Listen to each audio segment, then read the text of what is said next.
I am unashamed. What about you? Welcome back to Unashamed. As if you're watching, you see that Dad is still not back. He's still struggling with this back, but he is having a procedure done today, Jace. Yep. They've identified the problem, and Same problem he had a couple years ago. and it's interesting. Our producer, which I guess Zach runs roughshod over, they put me in Phil's. That was a joke. They put me in Phil's seat, so they're like, every once in a while, you need to represent Phil, pass the torch, because he's been absent for a while. But we were not sure. We knew something was wrong just because he's in a lot of pain. But he's had 2 back surgeries. When was that, a year ago? Yeah, about a year and a half. And so he's not doing anything strenuous. So we weren't sure. He was just kind of going through the process. But sure enough, it's another back break. Yep. And so I told Phil, I was like, well, for all those times you said, give me a break, it sure seems to be happening to you a lot. So quit saying that. Well, two, right? It's 2. Yeah, two vertebrae again, which was 2 last time. And the doctor said 2 years ago this was likely to happen just because obviously Dad's having some, as he's getting older, those bones are not as strong as they used to be. And so when you fortify a couple of them, then you kind of weaken everything else. So yeah, so they're moving. Keep him in your prayers. He's he had a rough time, and I told him I said, Dad, I just went and sat down. We had a good conversation, but he wasn't feeling great. But then I said, Dad, you raised us to not be very compassionate because you just, that's the way you are. That was a very nice way to say Phil's not compassionate. But he's not. He's never been, except. So I felt bad for him because he's hurting, but I was like, but really, Dad, I mean, I do feel bad that you're hurting, but I just don't have this weepy like feeling about it because it's you. It's our family. But in the past couple of years, he's really been compassionate toward our mom, who has had multiple problems, all due to falls, pretty much. But he's been really good. But he's been in pain. It's about the most pain I've seen a human being be in. Well, and I've said this before. Dad has a super high pain tolerance. My grandpa did too. We have, I guess you have it, Jess. I definitely have it. And so what happens is you can go a while, and then when it gets bad, it's bad. I think I'm kind of on the stubborn, because I hurt my back putting my shoe on. But once they gave me a shot, which they tried that with Phil. Because I was like, Phil, that worked wonders on me. I mean, 2 days later, I canceled all future. I was like, it's over. I'm well. Well, the doctor was like, well, let's still take a look at it, you know. And I was kind of like, it's these days MRIs. I don't know, $1,500, and I'm like, why have an MRI? So the generational curse lives on. It lives on. I was like, I'm just perfectly skip the older brother. Perfectly fine. And if you would have seen what I did in the past 3 days, you would say, I think your back is fine. What did you do in the last 3 days? Well, we went to Nashville, so we did a podcast. Well, I know about that. I was there. Yeah, you were there. Well, you were there, but you were not there. We had something happen that I've dubbed the battle on top of the hill. Because what happened is, a tornado hit our property 5 months ago. Most of my neighbors have already rebuilt.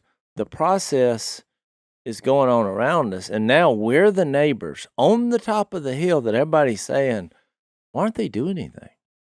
Because it just looks like, right now a bomb went off because they've cleaned up 3/4 of the trees. But just to say why we haven't done anything is because we had 30 acres of virgin timber that all trees hit the ground, twisted, combined with everyone else's fences. And so it was just a mess. And so the insurance company, they were like, we're not doing anything and don't do anything until you clean that up. Then we'll assess the situation. Yeah. Well, we're 5 months into it, and it's still not been completed. But, and so on my house, they put mini tarps on the roof through this. And actually, my son Reed had to go because all our ceilings fell in on the part that was livable. And so Missy's like, she doesn't like critters already. We all know this. I've told multiple stories. And so I felt like I needed to go. We were going to promote the greatest Christmas pageant ever, which I'm still promoting, so go see that. It's wonderful. And we never talked about that, Zach, but, I think if you could convince Hollywood to go along with a Christmas movie and then there's a 5-minute section where you're basically having an experience with Jesus and get Hollywood to sign off on that, I think that's just God ordained. And so that's why we felt compelled to do that. So I get up there, and the conditions have worsened because you got to realize there's holes in my roof. And even though my son put a semi-temporary ceiling situation, when we walked in, I would say there were hundreds of stink bugs. It's a stink bug plague. And, of course, my son lives there, which didn't sit right with his mother, my wife. Who can live with 100 stink bugs? And I think that's, let me interject for a second. That's interesting that you're saying this because I stayed at a place in Nashville, actually Franklin, nice place. And they had the stink bugs in the place I stayed at. Yeah, it's a plague. Yeah, it's a plague. It's the year of the stink bug. It happened a few years ago. So, and look, if you had to be invaded by an insect, I would say that's more preferable. They don't bite you. They move slow. They're easy to kill, slow. Capture. But they really only smell bad if you grab Smash one. them. You don't want to grab them. Well, if you kill, a few thousand that are on the floor, when I walked in, did it smell like a stink bug? Well, I looked and thought, I think I've figured out why it stinks in here. So Cole is living in the stink bug? And he's killing them, but to my wife's point, he's not cleaning them up. I mean, there were literally hundreds. And I looked at Cole and said, look like there's been a battle going on here.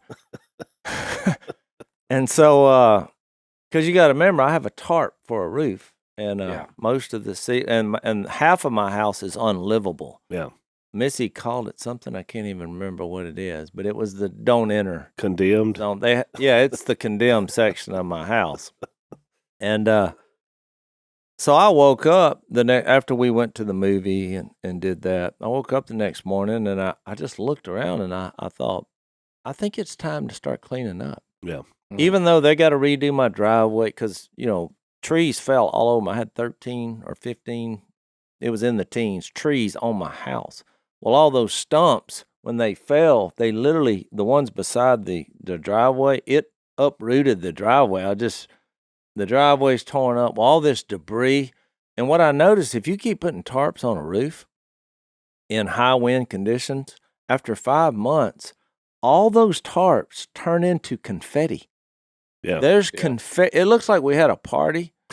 And there's hundreds, and it was a wild party of yards of just confetti of what used to be a whole tarp. The hang up is the insurance company.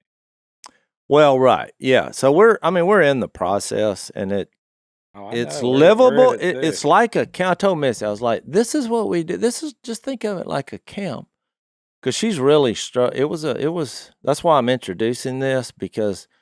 You think, well, that doesn't sound too bad.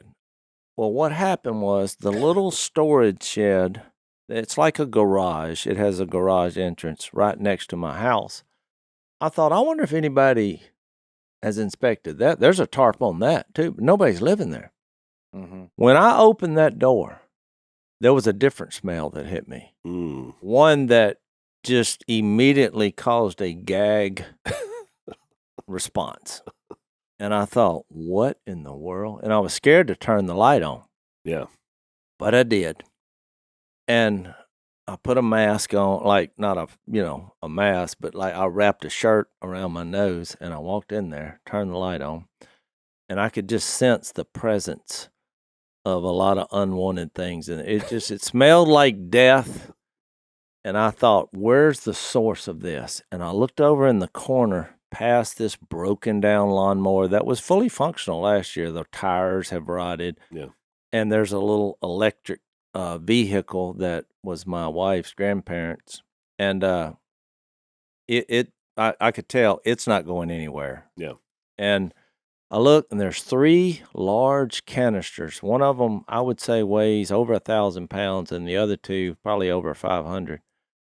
And it was the feed that my 2 sons were going to put out for the deer. And I looked at the tops of them, and they had been breached.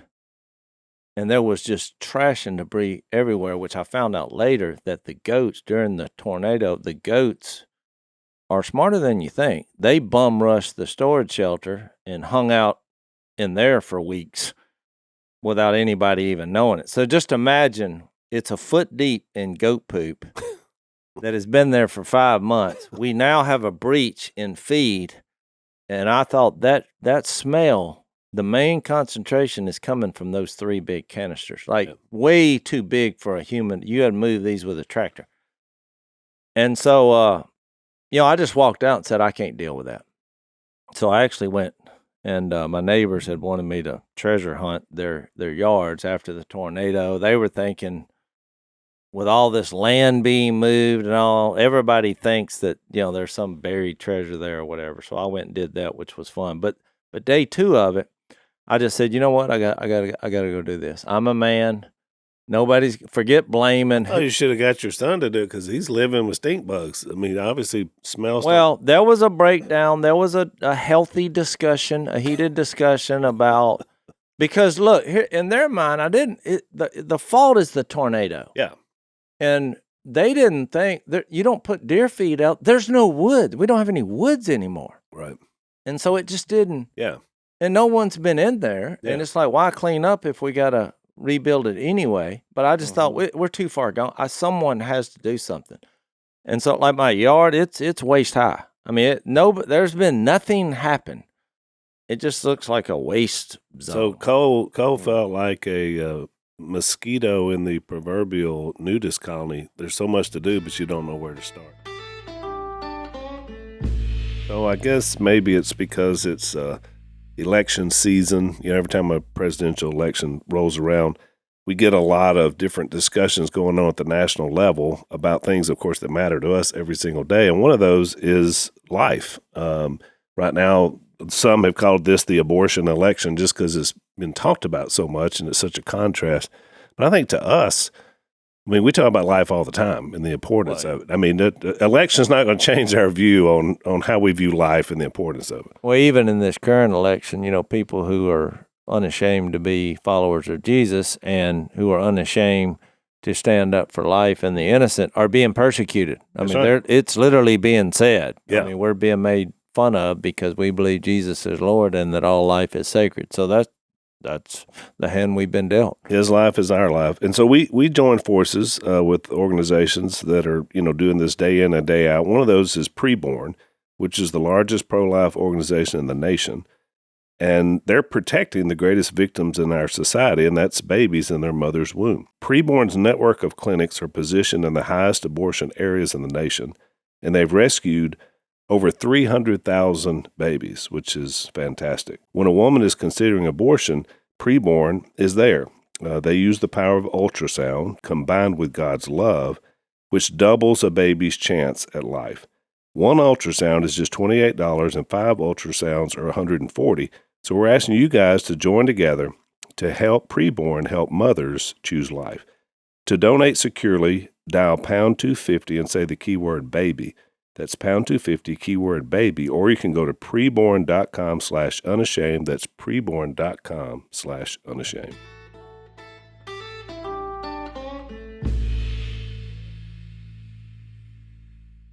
So what happened was, I'll get to the point of this story. Do you think he's going to get to the point of this story, Zay? So I go in there. He will eventually. They'll get there.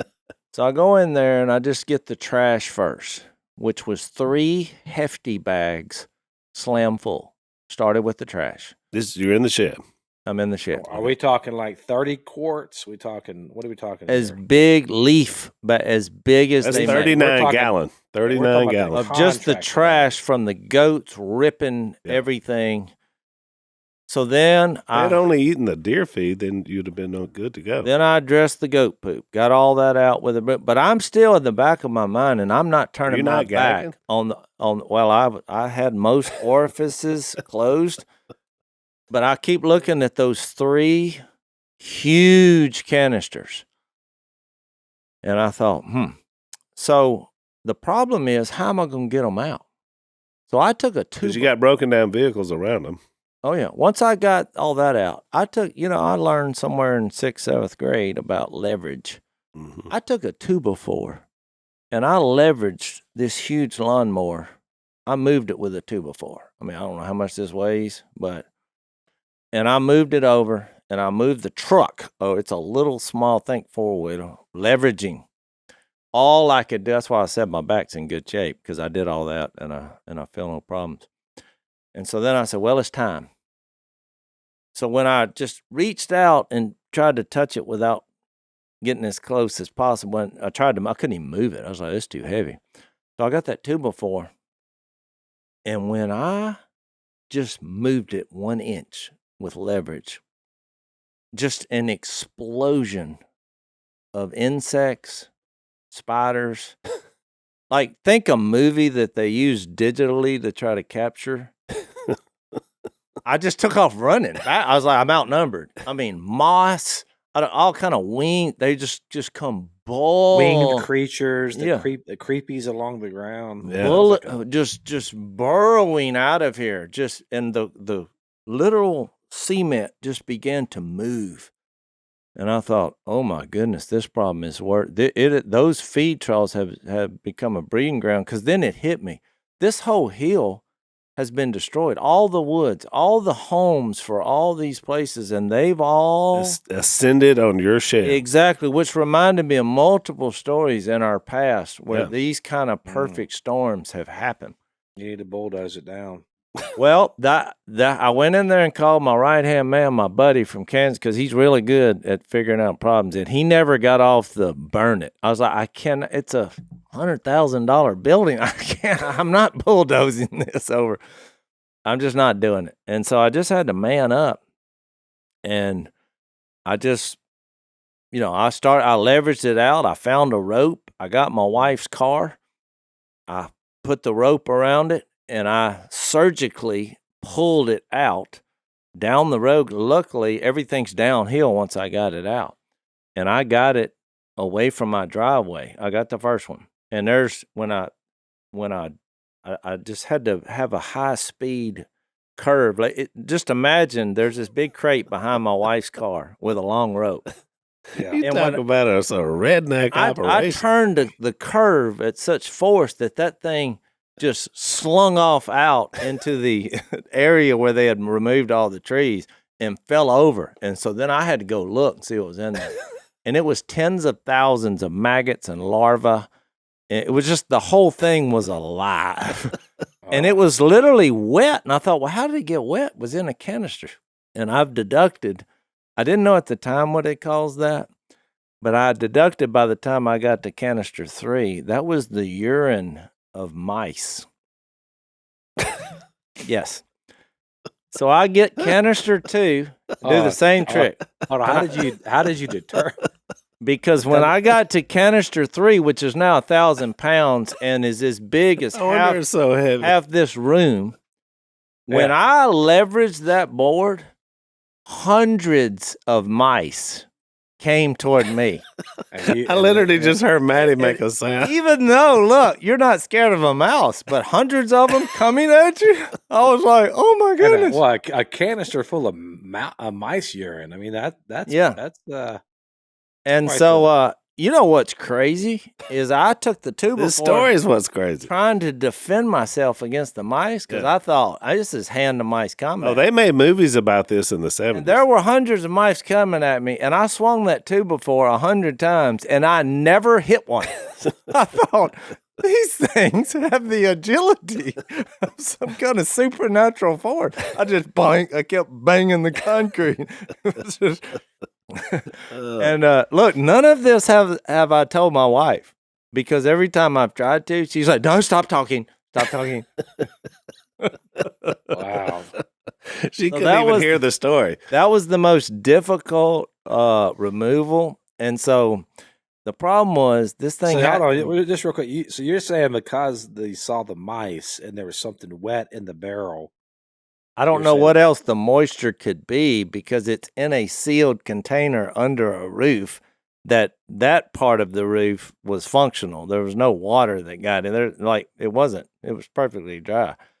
It was just the urine. I mean, you get a few hundred mice. And what I found fascinating. You gotta go. Look, what I found fascinating. So I get the biggest container down. So it came out at an angle. Just think you go up into the driveway. Mm-hmm. Well, that thing was so heavy that when it came down, it wouldn't just bounce off and hit the road. So I had to go get Missy. There's no other person there. Cole was at work. So I go in there and I said, "Babe, do whatever you got to do. But I need you. I'm going to get this leveraged up, and I need to get a piece of plywood under this so I can get it." And she said, "I'm not able to do that." I gave her the, this is where we're at sometimes in life. I felt like a football coach. And to her credit, she turned her head. Went Newt right I got a shovel, leveraged it up, said, "Hold the shovel, look away, don't look in the box." Because it was beginning to bust, and it was just hundreds of larvae and maggots just streaming out. If that thing had just exploded right there in front of her, it would have been terrible. And I had the rope, so she did it. We get it. I sling it out, but it wouldn't. It was so heavy. I just got it down there. And then I spent the next half a day piling up all the debris around it, and I built the fires. And I guarantee you, so in real time, that's probably 5 days ago, my son this morning said, "It's still burning." It's still. This may have come up with a new fuel, Zach, a new something we need to look into, the combination. But what I found fascinating was, as it burned down in the biggest canister, the mice had built a nest inside the canister at the bottom, and were just eating their way out. Oh, yeah. Through the food. So that's why I said it was the war on the hill. And what was funny is that last night when I felt proud, I thought, this is redneck ingenuity. I got it done. My son's scratching their head like, how? Because they're all like, "Well, what could we do? What could we do?" Here's old Dad without any equipment. I took a 2x4 and battled tens of thousands of creatures, the 10 plagues on that hill, and won. And so that night, we went out to eat that night, the last night, with all our kids. Everybody was happy. We get home, I'm talking with Cole, and all of a sudden I hear this blood-curdling scream from the bedroom. It's Missy. I mean, just like top of the lungs. So, well, more stink bugs, I go up there, and there's a spider. Big around as a $50, just climbing up the wall. And she's like, "I'm ready to go home." So finally it all came down to one spider, but we got out of there, But I'm saying that this is what happened. I mean, we've been talking about the hurricane, and what happened was a very bad tornado. But this cleanup, it's not over. Yeah. This is the part of life that is a struggle to navigate. Right. But so that's basically what I did for 3 days. Al, I've been at war. Well, wasn't Zach there with you in Tennessee? Why didn't you call on good old cousin Zach? Call me up, man. It's hard to get a man to go along with that. You could have tricked me into it, though. I mean, plus I was kind of embarrassed that my 2 sons, they're the ones that got the feed. I had nothing to do with that. Yeah. And Missy's like, "Are you going to get on to them?" I was like, at 35, I probably would have. I said at 55. And now they're grown men, too. I mean, I just thought, what are you going to do? I said, I'm trying to lead by example. And my son did send me a text, and he's like, "Dad, I got to admit, that was pretty impressive." And that's all you need. Well, there you go. All a redneck needs is to say that's impressive, Zach. That's the lesson we learned from it. So I guess, Jace, it's safe to say that when we spend our money on different things, different businesses, we try to, spend it where people kind of have the same mindset as us, if we can. Oh, exactly. I mean, that's why, with my dad, he's the kind of guy that's like, if I ever did get a cell phone, at least I know where my money's going. That's right. Yeah, because a lot of times in the cell phone world, these major corporations are definitely left-wing people, and so we do have an option. For the last 10 years, Patriot Mobile has been America's only Christian conservative wireless provider. Patriot Mobile offers dependable nationwide coverage. They give you the ability to access all three major networks without having to fund the left. When you switch to Patriot Mobile, you're letting everyone know you support free speech, religious freedom, sanctity of life. They support the Second Amendment, our military, our veterans, and our first responders. And if that's not enough for you, they have a 100% U.S.-based customer service that makes switching to Patriot Mobile easy. You can keep your number and your phone, or you can upgrade. They'll find the best deal and the best plan for you. Just go to patriotmobile.com/Phil or call them at 972-PATRIOT. Right now, you get a free month when you use the offer code Phil. Join us, switch to America's only Christian conservative mobile provider, Patriot Mobile, by going to patriotmobile.com/Phil or call them at 972-PATRIOT for your free month of service today.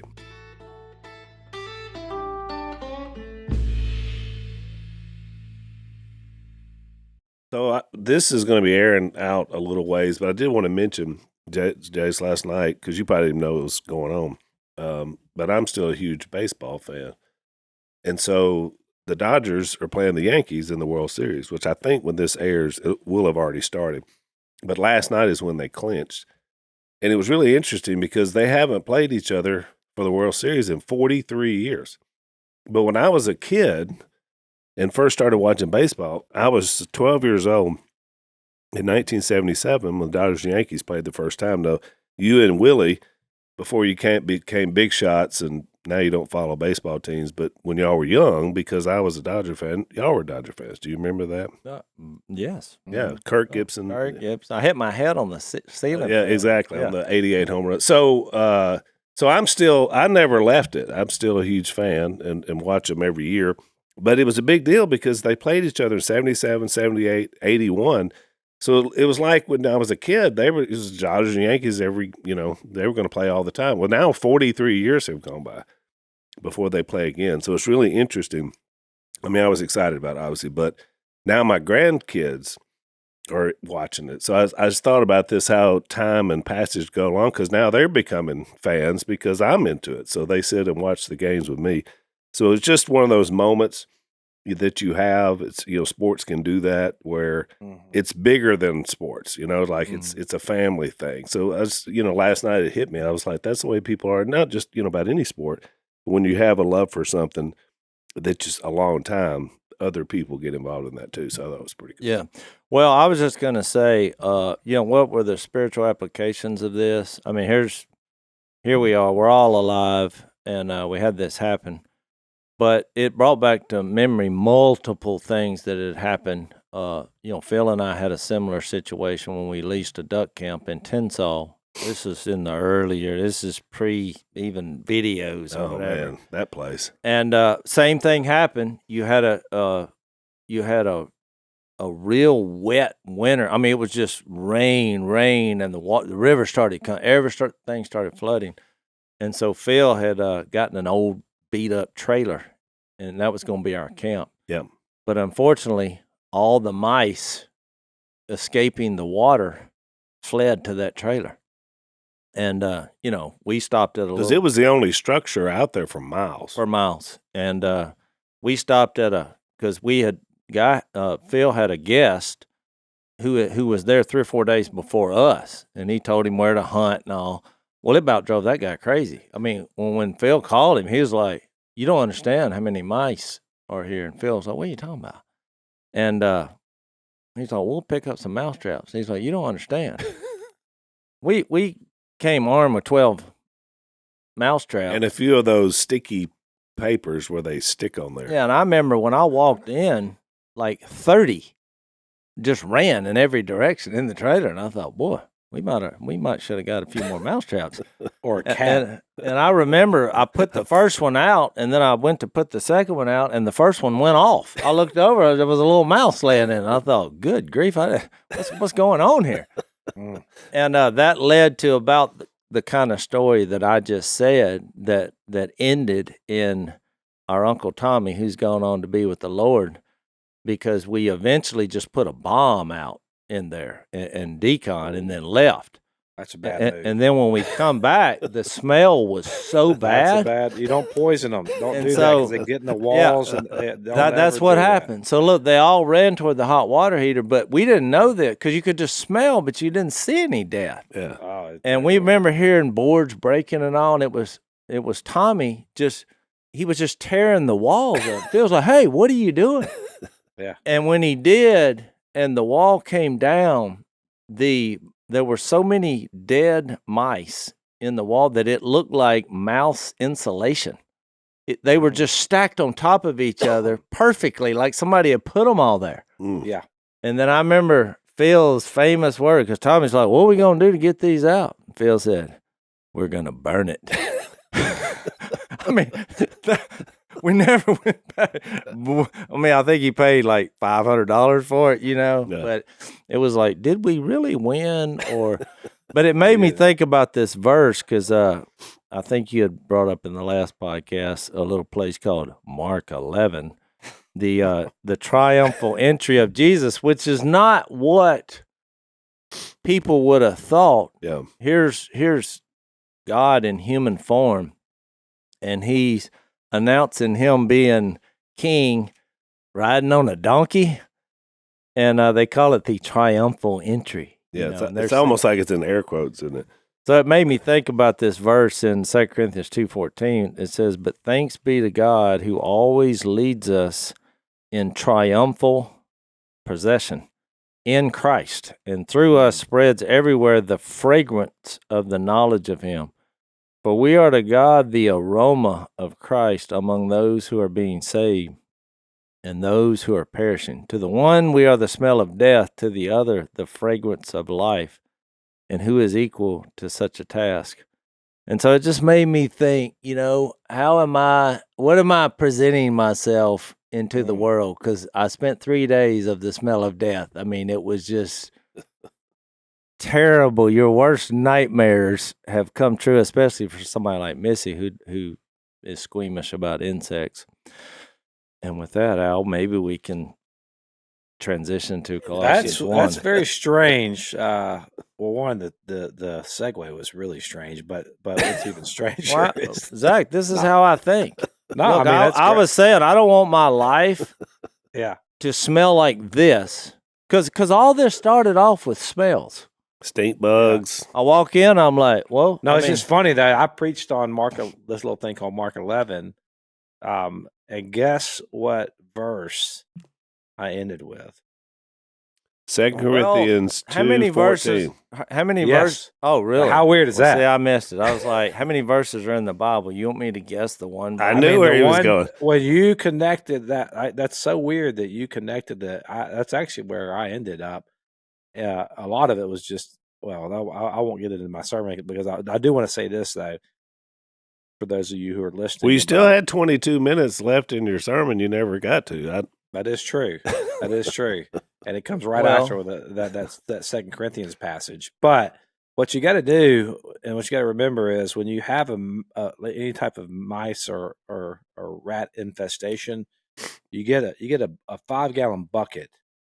That's what you do. I'm telling you, I had not this- a big enough bucket. Well, you can Need a get better- multiple, you can get multiple buckets, but here's the setup, and then you get like a little ramp, like a little piece of board that goes up to the you lean it on the bucket. You Mhm. take the bucket, you fill it about 8 inches of water in the bucket. Then you drill 2 holes at the top of the bucket. You put a metal coat hanger through it, and then you put a can, like an empty Coke can, and put peanut butter on it.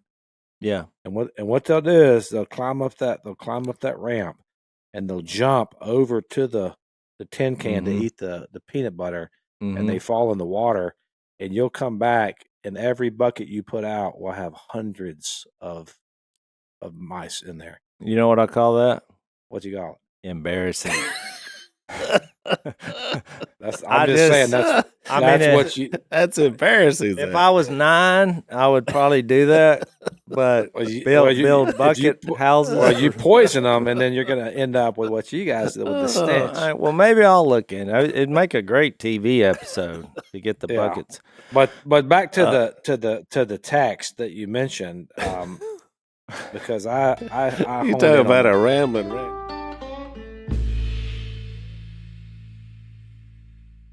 I don't even know how to take it back in, but the I point do. Okay. I have a way to do it.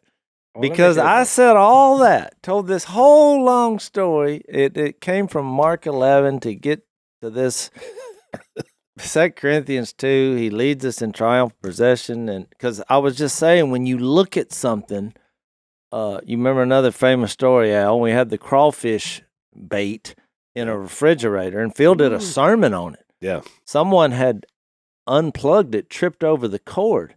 But he said, when you walk by it, you would have thought, well, here's a shiny new refrigerator. Yeah, freezer. But when you opened it and saw what was inside, it was the smell of death. And so he did a sermon on that. I mean, I thought it was fantastic. Yeah. And I'm saying how we are to the world, not when you're at church, how you are to the world is giving off a smell. And Paul made that analogy in 2 Corinthians 2, and it's a triumphal procession that we as the kingdom of heaven on earth are conveying to the world. And so I thought, well, here we are in a little, it made me think of this.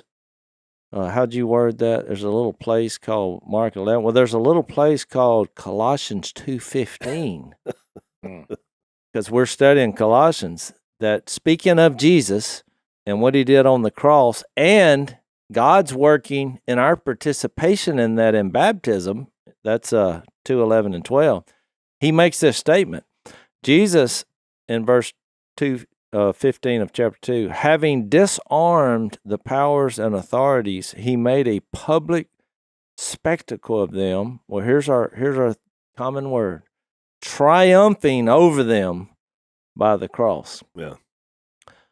And so we're in Colossians 1:15 through 21, which I would say is at least top 5 paragraphs in the Bible about who Jesus is. But it is interesting that, to take the analogy you both were using, that so a person is perishing, and we're talking about spiritually, we're all dying physically. So there's a spiritual death that has happened, but they look at what should be the fragrance of life, and to them that smells like death. It's almost like a projection. And it makes me think about Jesus saying the moment of the cross, to your point about the triumphal entry, is people looked at that, who he had been teaching and leading, and they had some of the ones he had fed on the mountainside and all that, and they looked at that with disdain. Remember, they were making fun of him and throwing insults, and they were like, who is this guy? Yeah, look, he looks like you're going to save the world now. You can't even come off that cross. So when they were looking at Jesus in this moment, it was with disdain. It was death. It was execution. It was like, well, that's what happens when you claim you're something you're not. So it's that same concept. You can't see past your own failure to see a way out. And so that happened. And of course, some of those same people in Acts 2, when Peter finally said, oh, he's back, and it's like, oh, wait, and then it changed our lives. Well, that's what I'm saying. When I was standing on the top of the hill as those fires were burning with my hands outreached, I was thinking, like a CR poster. I won here. Yeah. This was a battle that I won, but I was thinking spiritually the whole time. And I mean, even when I was first a Christian, I went to one party, and it just didn't smell right. and whether it was the alcohol, the marijuana, or the sexual activities, and It's a toxic smell. And I just thought, you know what? I'm not going to be able to follow Jesus and come to these functions unarmed. And it was just, I was overwhelmed with me being there. I just thought this is not going to be something I'm going to be able to tiptoe through.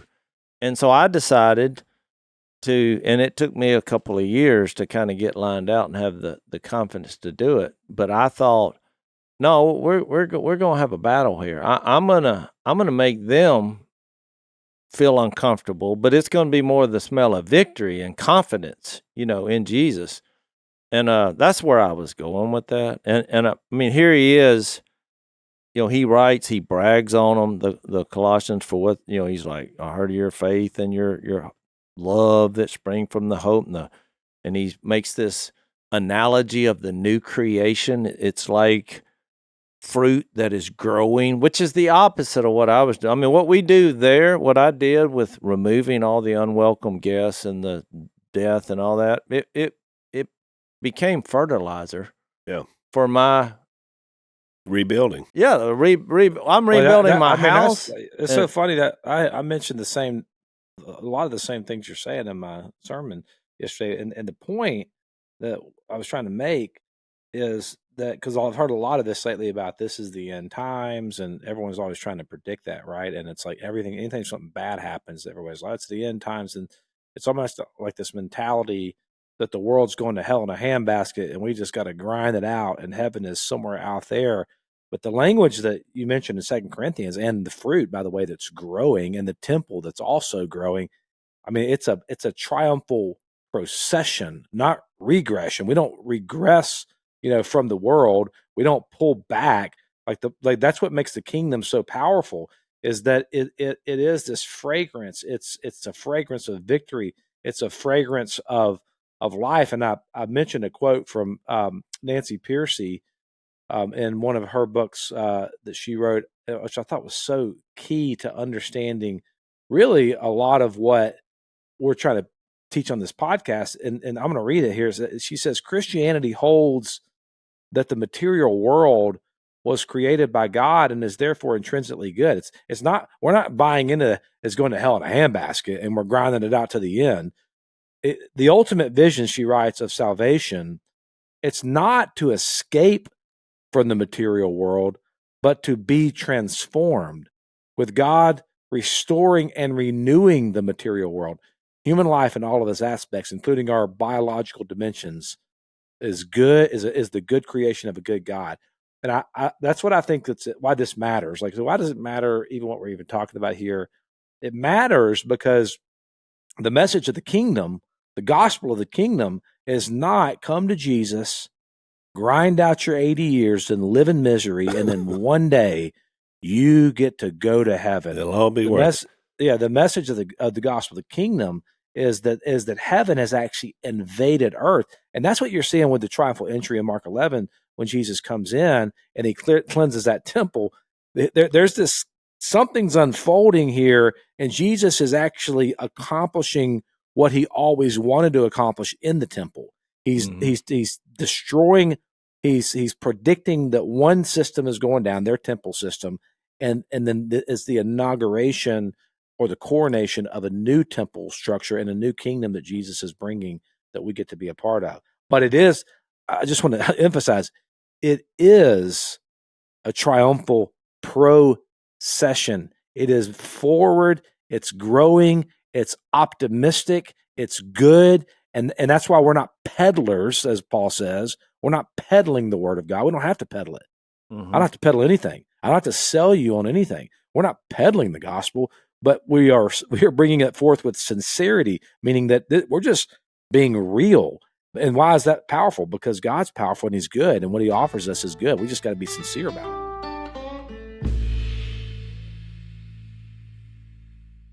Zach, while you were in Mark 11, I was in a little thing we call Matthew 5, which is... Are we going to do this from now on? I really like it. which of course is the Sermon on the Mount. And so we've been doing some discipleship sermons. And so yesterday was our One Kingdom Sunday, and we chose the passage about salt and light, which is exactly what you're saying. It's funny how we all see this now. We kind of all have the same message going, because the idea is he lays out this great little, some things we're supposed to be, blessed as this and meek. And then he comes back and says, and here's what you do. You take that and you go out. And that's who you are. You're salt and you're light. So just like you're describing, we were hitting on the same theme yesterday, and the idea about light and darkness, and that's so that people can find their way out. So whether it's the smells that Jase was talking about, or what you were talking about, or the idea that you light up and you provide salt and preserve, it's the same thing. Yeah, I had a point why I told that long story, and it was that. It was the cleanup. I mean, look, the difficulty happened. The cleanup ensued. But it is going to be a new creation. Yeah. I mean, we're planting trees, we're fertilizing, and it was just at some point you got to clean the house here and let's start over. But it was all a spiritual application in my mind. But Zach, I really like that point you made, because I didn't read that 2 Corinthians 2 when you said we don't try to peddle it, but we speak with sincerity. Because I had a occurrence that happened during the battle on top of the hill. There's a new brother who I guess I'm trying to mentor without mentor. I baptized this guy, and I'm not going to give his name or anything, because it was a difficult moment. He was asked to speak in what he does, because they found out he's now a person of faith, and so he did a little 10-minute speech, and he sent it to me. And I dropped the ball because I was in battle here, And about 3 different times I went to listen to it and got a minute in it. And somebody hollered, or there's some critter or Missy, whatever. And so when pestilence, when we were on the way home, I listened to it, and I was like, oh no, it's been a few days. I hope he hasn't given this speech. And look, it's not that it was bad. He's a new Christian, and there was just a lot of things, and I really have a good point here, because when he brought that up about sincerity, the problem was all of a sudden he was trying to convince people why what he did was right, and so he just took little nuggets from politics and the world and his life experience, and he was just trying to prove that Jesus was who he said he was. Unfortunately, he's had no training. Yeah. Like most of his points, I'm not even sure could be validated, And so I just couldn't text him back. I was like, call me when you get a chance. And he did. And I thought, well, this is going to be an awkward conversation, because I'm like, is a good effort. You want to be encouraging. It's awesome that you're contemplating, sharing your faith. But this, I was wanting to say, wad that up and let's forget that happened. It was all over the place, But so I basically said it the best way I could, spirit led. But it was a relief to him. He's like, well, I could have told you it wasn't very good. He's like, that's why. He's like, I don't want to do this. Right. And that's why I'm reaching out. That's why I wanted you to look at it. I want you to help me. But, and Missy was driving, and she heard this conversation. She was like, babe, I think you did really good on that. I was like, let's just talk from here. But then she shared another story with one of her friends who's been in the church for years. And she said, you're not going to believe this. She said, I just had this same conversation. She said, one of her good friends who has grown up in the church or whatever, and but she's living with a guy.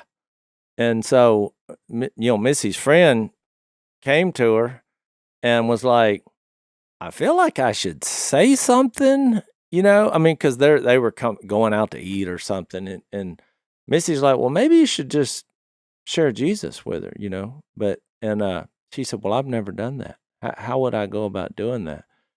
And it just made me think these are two things that happen in the same week. And I thought, I think a lot of people really struggle with how to do that. Yeah. Because they think, oh, we got to be a teacher. Because I saw it with the new guy I was working with. And so to get back to our conversation, me and him, I said, look, you know what it lacked? I said, it lacked sincerity. And he said, well, he said, and then he gave about a 3-minute speech. He said, well, I just don't feel qualified because the people I've been around, they've seen me and I've done so many bad things. And so when he got finished, I said, that's where you start. There you go. I said, there's your speech. Yeah, that's it. You were, you have been a hypocrite, a terrible example. I say, and he told personal stories in there. And I was like, then you realize this is about Jesus. Yeah. I said, if I asked you to introduce your wife, you wouldn't have a problem doing that. I was like, all the good stuff. What led you to drive hundreds of miles to, because he had driven hundreds of miles and I baptized him, but it was after multiple Bible studies through the, through texting and things. I was like, that is the story. Yeah. It's God's story through your life. Which is Colossians. That's why I hear that phrase "in Him" so much. But I think what makes us more susceptible to peddling God's word is when we miss one of two things. Either we don't understand that God is powerful enough, so we feel like we got to somehow get in there and make sure this gets done. Yeah. So we start peddling it, or our theology or eschatology, whatever other ology you got, it doesn't lead us to the conclusion that God is good and that He has our best interest at heart. So then we got to do the whole bait and switch thing. Like it's the whole, we can't really tell them how limiting this whole thing is until they get in. And then we can, tell them how all the rules and all the limitations of what a life in Christ looks like. But that's not it. This like true sincerity that's born out of the Spirit of God. It's going to be born out of a revelation, us receiving a revelation from Him that one, He's powerful enough to accomplish His will and that His will is good. And then like your friend, he can come into that situation. He don't have to package anything. Yeah. He can tell his story. Yeah. I don't have to, That's what I told him. I was like, this is thrilling. I was like, what happened to you is thrilling. You think, I don't even know what to say. Just tell them what happened. Yeah. That's how you got to do it. That's what does it. All right. We're out of time. We'll try to do better next time. Don't Unashamed. Thanks for listening to the Unashamed podcast. Help us out by rating us on iTunes. And don't miss an episode by subscribing on YouTube, and be sure to click that little bell to get notified about new episodes. And for even more content that you won't get anywhere else, subscribe to Blaze TV at blazetv.com/unashamed.